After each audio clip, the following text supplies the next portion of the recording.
Assalamualaikum warahmatullahi wabarakatuh. La hadratin bil Mustafa Muhammadin sallallahu alaihi wasallam azwajihi wa auladihi wa dzurriyyatihi wa ahli baitil karam. Al-Fatihah. A'udzu billahi minasyaitonir rajim. Bismillahirrahmanirrahim. Alhamdulillahi rabbil alamin arrahmanir rahim maliki yaumiddin. Iyyaka na'budu wa iyyaka nasta'in ihdinas siratal mustaqim siratal ladzina an'amta 'alaihim ghairil maghdubi 'alaihim waladdallin. هذا الذي من الأنبياء من المرسلين وأولياء الشهداء الصالحين ولكل أسمي كل وإلى هذا الشيء نشأ من القدر جنة قدس الله سنة هذا الذي أخذنا ما شيخ وخوشنا شيخ كرم إن الله يعلي درجة من الجنة وهذا الذي هو سنة المؤلف في هذا الكتاب. الفاتحة. أعوذ من الشيطان الرجيم. بسم الله الرحمن الرحيم. الحمد لله رب العالمين الرحمن الرحيم مالك يوم الدين. إياك نعبد وإياك نستعين اهدنا الصراط المستقيم صراط الذين أنعمت عليهم غير المغضوب عليهم ولا الضالين. Kita lanjutkan ngaji kita membahas kitab Safinatun Najah. Bismillahirrahmanirrahim. Faslun. Wa makna la ilaha illallah utawi maknane kalimah la ilaha illallah iku la ma'buda bihaqqin fil wujudi illallah. Iku lama Buddha ora ana pangeran kang wajib den sembah iku maujud bihaqqin kelawan hak fil wujudi ing dalem wujude illallahu angin Gusti Allah. Pasal yang selanjutnya menerangkan makna dari la ilaha illallah. Kemarin kita mengetahui syahadat ada dua macam, syahadat tauhid dan syahadat rasul. Dalam syahadat tauhid kita harus mengucapkan asyhadu alla ilaha illallah. Aku bersaksi bahwa tiada Tuhan yang wajib disembah selain Allah Subhanahu wa taala. Nah, makna dari la ilaha illallah itu adalah tidak ada Tuhan yang wajib disembah, tidak ada satupun Tuhan yang wajib disembah kecuali hanya Allah Subhanahu wa taala. Selanjutnya faslun alamatul bulughi salasun. Fasal yang berikutnya alamatul bulughi utawi pira-pira alamate balik utawi pira-pira tetengere balik iku salasun ana telu. Tamamu khamsa asyarata sanatan. Swiji sempurnane umur 15 tahun. Fid zakari ing dalem wong lanang. Wal unsa lan wong wadon. Wal ihtilam kang kaping pindho ngimpi metu mani utawa ihtilam. Fid zakari ing dalem wong lanang. Wal unsa lan wong wadon. Litis isinina kedue anak untuk bocah kang umur 9 tahun. Wal haidu lan haid fil unsa ing dalem wong wadon litis sinin kedue anak umur 9 tahun.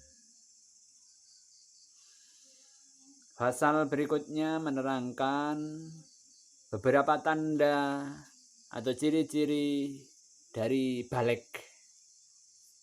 Kadang yang sudah sering kita dengarkan atau yang sudah umum di masyarakat kadangkala memberi ciri-ciri anak yang sudah balik, utamanya orang-orang yang sudah sepuh. Memberi ciri-ciri balik itu dengan apakah dia sudah sunat, sudah khitan atau belum. Kalau sudah khitan maka dia sudah balik, kalau belum khitan maka dia belum balik. Kadangkala seperti itu. Nah, ternyata ada tata cara atau ciri-ciri balik yang menurut syariat, yang menurut Islam itu diterangkan. Bukan hanya naluri atau uruf yang beredar di masyarakat tempo dulu. Yang pertama, tamamu khamsa asyarata sanatan, yaitu sempurna umur 15 tahun. Jikalau ada seseorang anak, ada anak kita yang sudah berumur 15 tahun, maka cukuplah dia menjadi seorang yang balik. Fi dzakari wal unsa, baik anak laki-laki maupun anak perempuan. Ketika sudah menginjak usia 15 tahun, maka dia menjadi balik. Ciri-ciri berikutnya wal ihtilam fi dzakari wal unsa. Ciri yang kedua adalah ihtilam, mimpi basah. Mimpi basah itu biasanya dialami oleh anak laki-laki, tetapi tidak menutup kemungkinan anak perempuan juga mengalami. Ketika anak-anak sudah mimpi basah di umur litis isinin, di umur yang 9 tahun ke 9 tahun, maka dia sudah menginjak usia balik.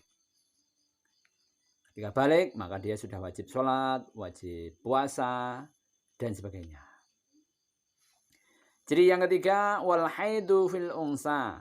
Ciri yang ketiga hanya dimiliki oleh anak perempuan, yaitu ketika dia sudah menstruasi, sudah haid. Fil unsa litis isnin. Sama di usia 9 tahun. Nah, usia 9 tahun ini usia dalam hitungan bulan Hijriah, bulan Qamariyah.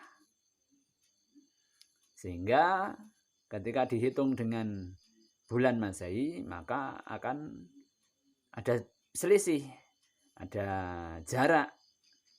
Dan kalau dihitung dengan Masehi, maka jaraknya akan mundur ketika dibandingkan dengan hitungan Hijriah. Kalau hitungan Hijriah itu lebih sedikit, tetapi kalau dihitung dengan hitungan Masehi maka lebih banyak. Selanjutnya, alamat balik ini, ciri-ciri balik ini ada yang ketiga-tiganya itu dialami oleh seorang anak, akan tetapi ada yang hanya salah satu saja. Contohnya, di umur 9 tahun si anak tidak mengalami ihtilam, juga belum mengalami haid. Kemudian bagaimana? Apakah dia sudah balik atau belum?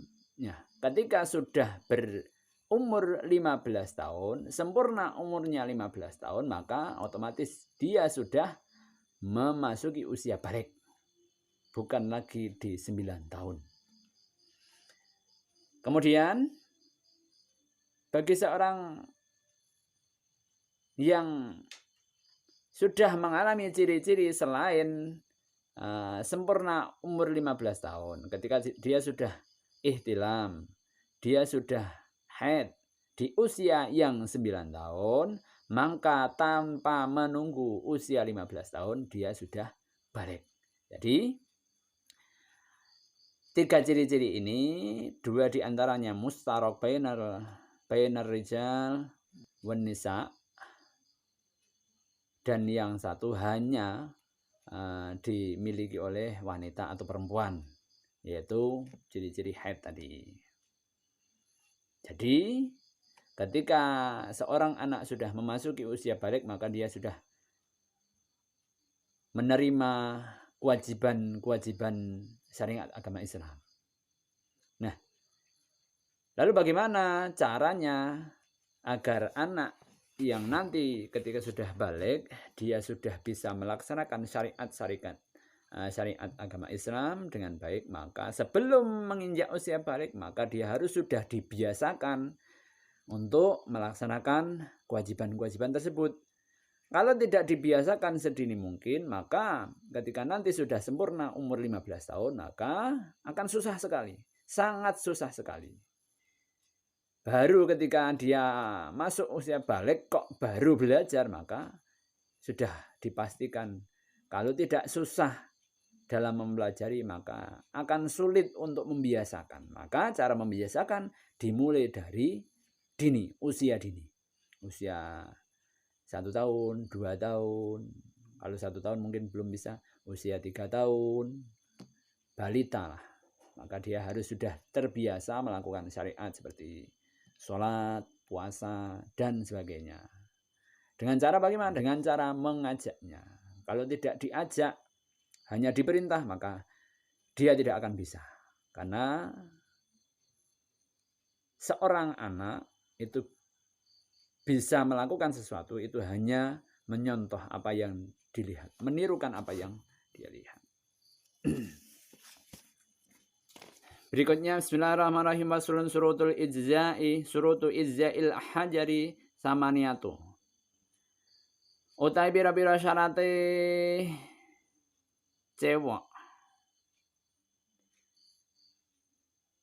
Utai pira-pira syarate cewek cukup anggo watu iku samaniyatun ono 8.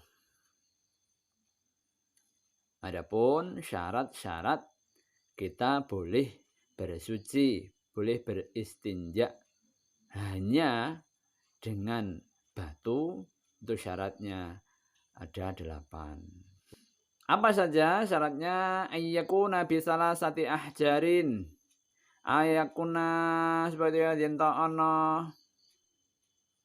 ana iku bisalah sati ahjarin kelan 3 pira-pira watu. Wa ayyunaqqa lan yen ta arep den bersihake apa almahalu panggonan wa alaya jifalen yen ta ora garing apa najisu najis walayan takila lan yen ta ora pindah apa najis walaya teralan yen ta ora anyar teko lehi ngatane ing atase najis apa akharun najis kang meneh